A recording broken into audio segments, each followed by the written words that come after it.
चलिए दोस्तों, आज रामायण पढ़कर सुना रही हूँ। मैं डेली पढ़कर डालती हूँ वीडियो में और मैं पोस्ट करती हूँ। आप लोग मेरे चैनल पर देख लीजिए, मैं डेली पोस्ट करती हूँ, वीडियो बनाकर मैं डाल देती हूँ और डेली पढ़ती हूँ, इसलिए मैं बना देती हूँ वीडियो। आप लोग बने रहे चैनल पे, मेरे चैनल को सब्सक्राइब, वीडियो को लाइक कर दें। चलिए शुरू करती हूँ।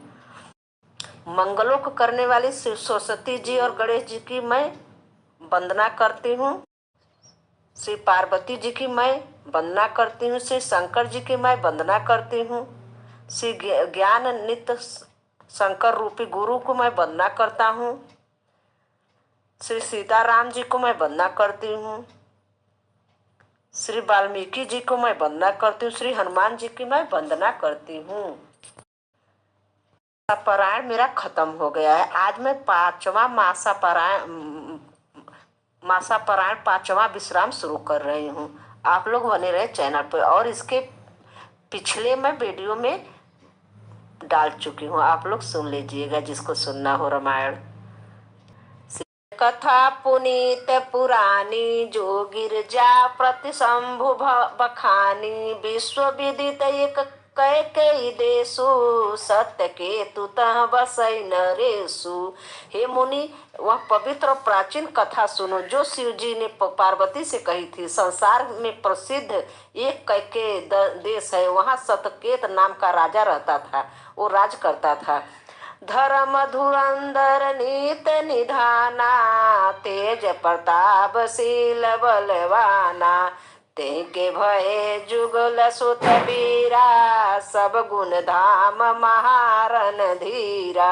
वह धर्म की धुरी को धारण करने वाले नीत को खान तेजस्वी प्रतापी सुशील और बलवान था। उसके दो वीर पुत्र हुए जो सब गुणों के भंडार और बड़े ही रणधीर थे। राजधनी जो सेठ सुतयाही नाम प्रताप भानु अस्य जाताही अपर सुतही अमर मरदन नामा भुज बल अतुल अचल संग्रामा। जो राज्य का उत्तराधिकारी जो बड़ा लड़का था उसका नाम प्रताप भानु था। उसके दूसरे पुत्र का नाम और मर्दन था, जिसकी भुजाओं में अपार बल था और युद्ध में पर्वत के समान अटल रहता था। भाई भाई भरम समिति सकल दोष छल विरजित प्रीति जेठ सुतहि राजन पदिन्हा हरि तब आपौ गौ किन्हा। भाई भाई में बड़ा मेल था और सब प्रकार के दोषों को छलों में रहित और सच्ची प्रीत थी। राजा ने जेठ पुत्र को राज दे दिया और आप भगवान के भजन के लिए वन को चले। प्रताप परहि भयउ नृप फेर दुहाई देश प्रजा पाल दे अति वेद विधि कतहु नहीं अखलेश। जब प्रताप भानु राजा हुए देश में उसकी दुहाई फिर गई। वह वेद में बताई हुई विधि के अनुसार उत्तम रीति से प्रजा का पालन करने लगे। उसके राज्य में पाप की कहीं लेस भी नहीं था। निपहित कारक सचिव सयाना नाम धर्म मरुचु शुक्र समाना सचिन सयानुबंध बल बीरा प्रताप पुंजरन धीरा। राजा हित करने वाला शुक्राचार्य के समान बुद्धिमान धर्म रुचि नामक उसका मंत्री था। इस प्रकार बुद्धिमान मंत्री और बलवान तथा वीर भाई के साथ वह स्वयं राजा भी बड़ा प्रतापी और रणधीर था। सेन संग सुतरंग अपारा अमित सुभट सब समर सुझारा सेन बिलो किराउ हरिसाना अरुबाजे गहे गहे निशाना। साथ में अपार चतुरंगी सेना थी जिसमें असंख्य योद्धा थे। सब के सब रण में जूझ मरने वाले थे। अपनी सेना को देखकर राजा बहुत प्रसन्न हुआ और घमाघम नगाड़े बजने लगे। विजय हेतु कटकई बनाई सुदिन रात साधिने पचले बचाई जहाँ तहाँ परी कने कलराई जीते सकल भूम बर आई। दिग्विजय के लिए सेना सजाकर जब राजा शुभ ने दिया मुहूर्त में शुभ मुहूर्त में साध कर और डंका बजाकर चला। जहाँ तहाँ बहुत सी लड़ाइयाँ हुई, उसने सबके राजाओं को बलपूर्वक जीत लिया। तप्त भुज बल बस किन्ने, ले ले दंड छाड़े नृप दिन्ने। सकल यवन मंडल तहि काला, एक प्रताप भानु महिपाला। अपनी भुजाओं के बल से उसने सातों द्वीपों भूमि खंडों को बस में कर लिया और राजाओं को दंड कर लेकर उन्हें छोड़ दिया। संपूर्ण पृथ्वी मंडल उस समय प्रतभानु की एकमात्र चक्रवर्ती राजा था। सोयस विश्व करी बहुबल, निजपुर किन्न प्रवेश। अरध धर्म कमादि सुख, सेवय समय नरेश। संसार भर के अपनी भुजाओं को बल में बस करके राजा ने अपनी नगर में प्रवेश किया। राजा अर्थ धर्म और काम आदि के सुखों को समयानुसार सेवन करता था। प्रताप भानु बल पाई, कामुदेन भय भूम सुहाई। सब दुख बरि जात प्रजा सुखारी, धर्मशील सुर सुंदर नारी। सचिव धर्म रुचि पहरि पर पद प्रीति, निर्पहित हेतु सिखै नित नीति।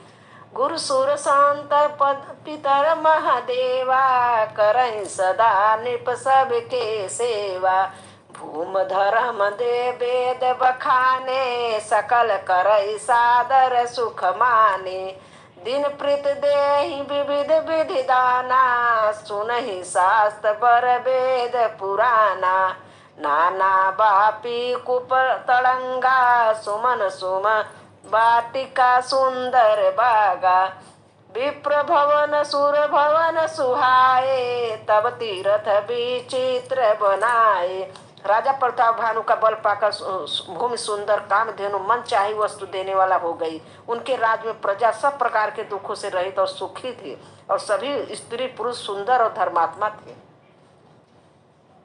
धर्म रुचि मंत्री का श्री हरि के चरणों में प्रेम था। वह राजा के हित के लिए सदा सब उसको नित्य सिखाया करता था। राजा गुरु देवता संत पितर ब्राह्मण इन सब का सदा सेवा करता था। सदा आदर पूर्वक और वेदों के राजाओं के धर्म बताए गए। राजा सदा आदर पूर्वक और सुख मानकर उन सब का पालन करता था। प्रतिदिन अनेकों प्रकार के दान देता और उत्तम शास्त्र वेद और पुराण सुनाता था।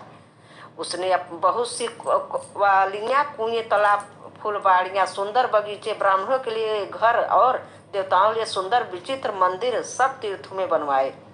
जह लगे कहे पुराण श्रित, एक एक सब जाग। बार सहस्त्र सहस्त्र नृप की सहित अनुराग। हृदय न कुछ फल अनुसाधाना, भूम विवेक परम सुजाना। करई जे धर्म करम मन बानी, वासुदेव अर्पित निर्वज्ञानी। चढ़ी कबर बाजी एक बजे बार, एक राजा मृगया कर सब साजी समाजा। विंध्याचल गंभीर बन गयऊँ, मृग पुनीत बहु मारत भयऊँ। फिरत विपिन नृप देख बराहूँ, जन बन देरहूँ सही गृस कराहूँ। बड़ बिंदु नाही समत मुख बाही, मनहु कोर्द सब उगलित नाही। वेद और पुराण में जितने प्रकार के यज्ञ कहे गए, राजा ने एक एक करके उन सबको यज्ञों के प्रेम सहित हजार हजार बार किया। राजा के हृदय में किसी फल की ठोस कामना न थी। राजा बड़ा ही बुद्धिमान और ज्ञानी था। ज्ञानी राजा कर्म, मन और वाणी से कुछ भी धर्म करता था, सब भगवान वासुदेव के अर्पित करके करता था। एक बार वह राजा एक अच्छे घोड़े पर सवार होकर शिकार कर सब सामान सजाकर विंध्याचल के घने जंगल में गया और वहां उसने बहुत से उत्तम उत्तम हिरण मारे। सुअर को देखा। दांतों के कारण एक ऐसा दिख रहा था मानो चंद्रमा ग्रसक कर मुंह में पकड़कर राहु वन में आ छिपा हो। चंद्रमा बड़ा होने पर उसके मुंह में समाता रहा और मानो क्रोध बस में वह भी उसे उगलता नहीं है।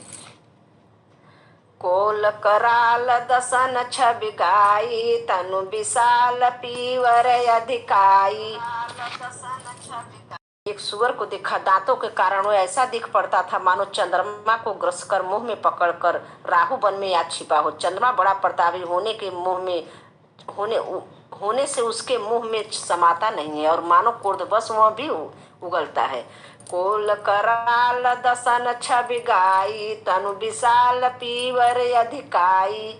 घुरघुरात यहाँ और पाए, चकित बिलोकत कान उठाए। यह तो सुवर भयानक को दांतों को शोभा कही गई। इधर उसका शरीर भी बहुत विशाल और मोटा था। घोड़ों की आहट पाकर वह घुघुराता हुआ कान उठाए चौकन्ना होकर देख रहा था। नील महाधीधर शिखर सम देख विशाल बराहूं, चपर चले वही सिटुक नृप, हाक न होय निबाहूं। नील पर्वत के शिखर के समान विशाल शरीर वाले उस सुअर को देखकर राजा घोड़े के चाबुक लगाकर तेजी से चला और उसने सुअर को ललकारा कि अब तेरा बचाव नहीं हो सकता। आवत देख अधिक रब बाजी, चलऊ बराह मरत मत गति भाजी। तुरंत किन्न नृप सर संधाना, मही मिली गयऊ बिलोकत बाना। ताकि ताक तीर महिष चलावा, करी छल सुअर शरीर बचावा। प्रगट तुरत जाई मृग भागा, रिस बस भोप चलऊ संग लागा। गहऊ धूर घन गहऊ बुहा बराहू, जहना नहीं गजबाज निबाहू। अति अकेल बन विपुल कलेसु, तति पुनर्मेघ मग तजहु नरेसु। अधिक शब्द करते हुए घोड़े को अपनी तरफ आता देखकर सुअर पवन के वेग से चला और राजा ने तुरंत ही बाण को धनुष पर चढ़ाकर सुअर बाण को देखते ही धरती में दुबक गया। राजा तक तक कर तीर चलाता है, परंतु सुअर छल करके शरीर को बचाता जाता है। वह पशु कभी प्रकट होता और कभी छिपता हुआ भाग जाता और राजा भी क्रोध बस में उसके साथ पीछे पीछे चला जाता था। सुअर बहुत देर ऐसे जंगल में चला गया जहाँ हाथी घोड़े निगाह गम नहीं था। राजा बिल्कुल अकेला था, वन में कलेश भी बहुत था। फिर भी राजा ने उसको पशु के पीछा नहीं छोड़ा। कोल बिलो के भूम बड़ धीरा, भागी पैठ गिरहु गुह गंभीरा। अगम देखने पर अति पछतानी, फिर महावन पर भुलानी। राजा को बड़ा धैर्य धान देखकर सुअर भागकर पहाड़ की एक गहरी गुफा में जा घुसा। उसने जाना कठिन देखकर राजा को बहुत पछता कर लौटाना पड़ा और उस घोर वन में वह रास्ता भूल गया। देख खिन्न छूछित श्रुत्य राजा बाज समेत खोजत व्याकुल सरित सर, जल बिनु भयो अचेत। बहुत परिश्रम करने के थका हुआ घोड़े से समेत भूख प्यास से व्याकुल राजा नदी तालाब खोजता खोजता पानी पीना बेहाल हो गया। फिरत बिमिन आश्रम एक देखा, तह बस नृपन कपट मुनि बेसा। जासु देश नृपलिन छड़ाई, समर सेन तज गया उपराई। वन में फिरते फिरते उसने एक आश्रम देखा। वहाँ कपट से मुनि भेष बनाए एक राजा रहता था, जिसका देश राजा प्रभात भानु ने छीन लिया था और जो सेना को छोड़कर युद्ध में भाग गया था। समय प्रताप भानु कर जानी, आपने अति असमय अनुमानी। गय न गृह मन बहुत गुलानी, मिला राज नृपय अभिमानी। प्रताप भानु का समय अच्छे दिन जानकर और अपना कुसमय बुरे दिन अनुमान कर उसके मन में बड़ी ग्वालिन हुई। इससे वह न तो घर गया और न अभिमानी होने के कारण राजा प्रताप भानु ने ही मेल किया। रिसउर मारे रंक जिम राजा, विपिन बसई तापस के साजा। तासु समीप गवन नृप किन्हा, या प्रताप पार्वती तब चिन्हा। राव सुरत नहीं सो पहचाना, देख सुबेश महामुनि जाना। उतारू तरंग तुरंग ते कित प्रणामा, परम चतुर न कहो निज नामा। प्रताप भानु के समय अच्छे दिन जानकर अपना कुसमय बुरे दिन अनुमान कर उसने बड़े मन में ग्वालिन हुई। वह न घर गया न मान्य होने के कारण राजा प्रताप के उसे मिला। दरिद्र के भांति मन में क्रोध को मार कर वह राजा तपस्वी के भेष में वन में रहता था। राजा प्रताप भानु उसी के पास गया। उसने तुरंत पहचान लिया और हे, यह प्रताप भानु है। राजा प्यासा होने के कारण व्याकुलता से उसे पहचान न सका। सुंदर भेष देखकर राजा ने उसे महामुनि समझा और घोड़े से उतर कर उसे प्रणाम किया, परंतु बड़ा चतुर होने के कारण राजा ने उसे अपना नाम नहीं बतलाया। भूपित सुसित बिलोक तेहि सर्बस रुदिन दिखाए, मंजन मान समेत ही किन्ह नृपत हर साय। राजा को प्यासा देखकर उसने सरोवर दिखला दिया। हर्षित होकर राजा ने घोड़े सहित उसमें स्नान और जलपान किया। गृह श्रम सकल सुखिक नृप भयऊ, निज आश्रम तापस ले गयऊ। आसन दीन अस्त्र बिजानी, पुनि तापस बोले मृद बानी। सारी थकावट मिट गई, राजा सुखी हो गए। तब तपस्वी उसे अपने आश्रम में ले गया और सूर्यास्त समय जानकर उसने राजा को बैठने के लिए कहा, आसन दिया। फिर तपस्वी कोमल वाणी से बोला, को तुम कस बन फिरऊ अकेले, सुंदर जुबा जीव परहेले। चक्रवर्ती के लक्षण तोरे, देखत दया लागी अति मोरे। तुम कौन हो सुंदर युवक होकर जीवन की परवाह न करके वन में अकेले क्यों फिरे रहे हो? तुम्हारी चक्रवर्ती राजा के लक्षण देखकर मुझे बड़ी दया आती है। नाम प्रताप भानु अवनीसा, तासु सच मैं सुनहु मुनीसा। फिरत यहाँ पर भुलाई, बड़े भाग देखूं पद आई। राजा ने कहा, हे मुनीश्वर सुनिए, प्रताप भानु नामक एक राजा है, मैं उसका मंत्री हूँ। शिकार के लिए फिरते हुए राह भूल गया हूँ। बड़े भाग्य से यहाँ आकर मैंने आपके चरणों के दर्शन पाए। हम कह दुर्लभ दरस तुम्हारा, जानत हो कुछ भला हो। जान पड़ता है कुछ भला होने की वाला है। मुनि ने कहा, हे तात, अंधेरा हो गया, तुम्हारा नगर यहाँ से 70 योजन पर है। घोर निशा घोर गंभीर बन, पंथ न सुनहु सुजान। बसहु आज अस जान तुम, जाहू होत बिहान। हे सुजान सुनो, घोर अंधेरी रात है, घना जंगल है, रास्ता नहीं है। ऐसा समझकर तुम आज यहीं ठहर जाओ, सवेरा होते ही चले जाना। तुलसी जस भव तब्यता, तैसी मिलो सुआ सहाय। आपुन आवत ताहि पाहि, ताहि तहाँ ले जाए। तुलसीदास जी ने कहते हैं, हे भव्यता होनहार होते हैं, वैसे ही सहायता मिल जाती है। यह तो आप ही उसके पास आती हैं या उसको वहाँ ले जाती हैं। जैसे भूभल नाथ आयुष धर सीसा, बाधि तुरंग तरु बैठे महिषा। सोता तरु बैठे महिषा। निप बहु भात पसे सोताही, चरण बंद निज भाग सराही। हे नाथ, बहुत अच्छा। ऐसा कहकर उसकी आज्ञा सिर चढ़ाकर घोड़े को वृक्ष से बांध कर राजा बैठ गया। राजा ने उसकी बहुत प्रशंसा की और उसके चरणों में वंदना करके अपने भाग्य की सराहना की। पुन बोले मृद गिरा सुहाई, जान पिता प्रभु करहि ठिठाई। मोहि पुनित सुत सेवक जानी, नाथ नाम निज कहूँ भवानी। फिर सुंदर कोमल बाणी से कहा, हे प्रभु, आपको पिता जानकर मैं ठिठाई करता हूँ। हे मुनीश्वर, मुझे अपना पुत्र और सेवक जानकर अपना नाम धाम विस्तार से बतलाइए। तेहि न जान नृप नृपहि सो जाना, भूमि सुहद्र सो कपट सयाना।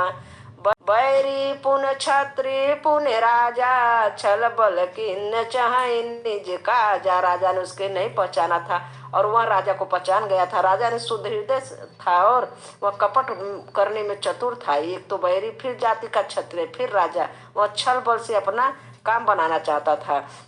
समझ राज सुख दुखित आरती, अवा अनल छुल गई छाती। सरल बचन निप के सुन काना, बयर संहार हृदय हरसाना। वह शत्रु अपने राज्य को सुख को समझकर स्मरण करके दुखी था। उसकी छाती कुम्हार के आग की तरह भीतर ही भीतर सुलग रही थी। राजा के सरल वचन कान से सुनकर अपने बैर को याद करके हृदय में हर्षित हुआ। कपट बोरी बानी मृदल, बोले जुगुत समेत, नाम हमार भिखारी अब निर्धन रहित निकेत। वह डूब होकर बड़ी युक्ति के साथ कोमल बाड़ी बोला, अब हमारा नाम भिखारी क्योंकि हम निर्धन और अनिकेत घर द्वारहीन हैं। कहन जे विज्ञान निधाना तुम सरखे कलित अभिमाना सदा रहयन अपनों में दुराए सब विधि कुशल कुबेश बनाए तेहि के संत श्रित टेरे परम गिचन प्रिय हरि के रे तुम समय धन भिखारी गेहा होत बिरिच से वही संदेहा। राजा ने कहा जो आपके सहृदय विज्ञान के निधान और श्रद्धा अभिमान रहित होते हैं वह अपने स्वरूप को सदा छिपाए रहते हैं क्योंकि कुबेश बनाकर रहने में ही सब तरह का कल्याण है। प्रगट संत वेश में मान होने की संभावना और मान में पतन की संभावना, मान में पतन की। इसी से तो संत और वेद पुकार कर कहते हैं कि परम अगिच्छ सुरथा अहंकार ममता और मान रहित ही भगवान प्रिय होते हैं। आप सरीखे निर्धन भिखारी और गृहहीनों को देखकर ब्रह्मा और शिव जी भी संदेह हो जाते हैं। ब्रह्मा वास्तविक में संत है या भिखारी। जो शिशो सब चरण निमानी मोम पर कृपा करऊं अब स्वामी सहज प्रीत भूपति के देखी आप विषय विश्वास विशेषी सब प्रकार राजई अपनाई बोले अधिक स्नेहु जनाई सुन सती भाव कहे महिपाला यहाँ बसत बीते बहु काला। आप जो हो सो हो अर्थात जो कोई भी हो मैं आपके चरण नमस्कार करता हूँ। हे स्वामी आप मुझ पर कृपा कीजिए। अपने ऊपर राजा की स्वाभाविक प्रीति और अपने विषय में उसका अधिक विश्वास देखकर सब प्रकार के राजा को अपने बस में करके अधिक स्नेह दिखाता हुआ वह कपट तपस्वी बोला, हे राजन सुनो, मैं तुमसे सत्य कहता हूँ, मुझे यहाँ रहते बहुत समय बीत गया है। अब लग मोह न मिले कोई, मैं न जानो काहूँ लोक मान्यता अनल असम कर तप का न हुए दाम। अब तक जो कोई मुझसे मिला है और न मैं अपने को किसी पर प्रकट करता हूँ क्योंकि लोक में प्रतिष्ठा अग्नि के समान है जो तपरूपी वन को भस्म कर डालती है। तुलसी देख सुबेश भूले मूढ़ न चतुर नर सुंदर के कही बेखु बचन सुधा सम असन न। दास जी कहते हैं सुंदर भेष देखकर मूढ़ नहीं, मूढ़ से तो मूढ़ ही चतुर मनुष्य भी धोखा खा जाते हैं। सुंदर मोर को देखकर उसका वचन तो अमृत के समान है और आहार साप की। ताते कुपुत रहे जग माही हर तज कप कमहि प्रयोजन नाही प्रभु जानत सब बिनहि जनाए कहूँ कवने शोध ले रिझाए तुम सुचि सुमित परम प्रिय मोरे प्रीत प्रतीप मही बर तोरे अब तो तात दुराह तो ही तारुण दोष घटाए अति मोही। कपट तपस्वी ने कहा, इसी में मैं जगत का छिप कर रहता हूँ। श्री हरि को छोड़कर किसी से कुछ भी प्रयोजन नहीं रखता। प्रभु तो बिना जनाए ही सब जानते हैं, फिर को कहो संसार को रिझाने में क्या सिद्धि मिलती है। तुम पवित्र और सुंदर बुद्धि वाले हो, इससे मुझे बहुत ही प्यारे हो और तुम्हारी भी मुझ पर प्रीति और विश्वास है। ये तात अब यदि मैं तुमसे कुछ छिपाता हूँ तो मुझे बहुत ही भयानक दोष लगेगा। जिम जिम तामसु कथई उदासा तिम तिम ने उपज विश्वासा देख स्वस कर्म मन बानी तब बोला तापस बख्यानी। जो वह तपस्वी उदासीनता से बातें कहता त्यों ही राजा को विश्वास उत्पन्न हो जाता और उस बकुले की तरह ध्यान करने वाले कपटी मुनि ने राजा को कर्म मन और वचन से अपने बस में जाना। तब वह बोला, नाम हमारे कतनु भाई सुनने प बोले पुन सिर नाई कहु नाम कर अर्थ बखानी मोहि सेवक यतियापन जानी। हे भाई हमारा नाम एक तुन है। यह सुनकर राजा ने फिर से झुक नवाकर कहा, मुझे अपना अत्यंत अनुरागी सेवक जानकर अपने नाम का अर्थ समझा कर कहिए। आदि दृष्टि उपजी जब ही तब उत्पत्ति है भय मोर नाम एक तनु हेतु तेन देह न धरी बहोर। की कथा अगले वीडियो में। मासा विश्राम 5वां चल रहा है, रामचरितमानस। जय श्री राम सीता माता की जय, राधे कृष्ण की जय, हनुमान जी की जय, उमापति महादेव की जय। धन्यवाद।